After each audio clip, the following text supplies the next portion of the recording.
Water worries. A funky odor and taste in the water has had people in one community talking now for months. Well, now one group believes there's more to it than the city is letting on to. It's happening in Adrian, and residents are now wondering, is the water safe to drink and how is it being tested? 7 Action News reporter Matthew Smith went to the town to see exactly what's going on there. What is actually in the drinking water in the city of Adrian? People are concerned about it, so we checked out the water plant and, more importantly, where they draw their water from. The real question, though, is whether or not it's safe. And who you ask, it gives you a different answer.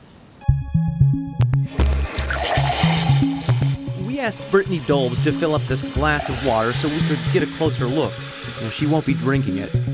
It always comes out very cloudy. In truth, she's banned her household from doing so ever since this past summer, the last time she did drink the water. It just smells like mold and it tastes like dirt. But this is a story about more than just stinky water. A few minutes from her home, the Adrian water plant draws about 1/5 of its water from here, Lake Adrian. In the past, there's been blue-green algae concerns, a problem we've documented in other areas that led to water systems shutting down because toxins came along with this green scum you see on your screen.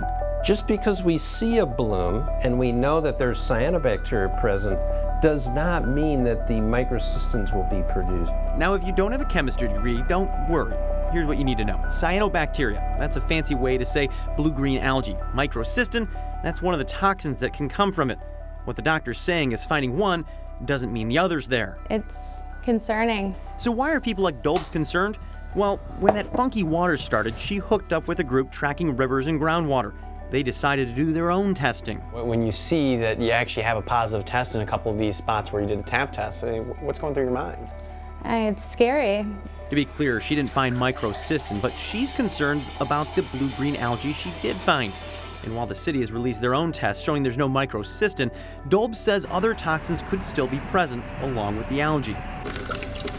The city is currently doing water tests. They sent out kits like this last month to people in the city of Adrian, but they say they're not looking for toxins in the water. No, they're focused on the taste and the odor. The methods that have been used to test water and water quality are somewhat antiquated. Research professor David Sherman says the tap tests done by the concerned citizens doesn't mean the drinking water's bad.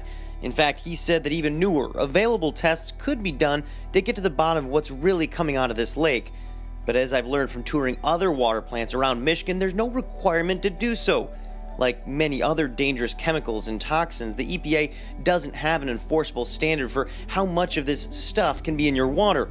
Adrian legally doesn't even have to test for the stuff they are when it comes to microcystins. It's frustrating that we are still dealing with this to this day. We'll keep an eye on what the water situation is out here in Adrian, and as we learn more, we'll update you right here on 7 Action News. In Adrian, I'm Matthew Smith.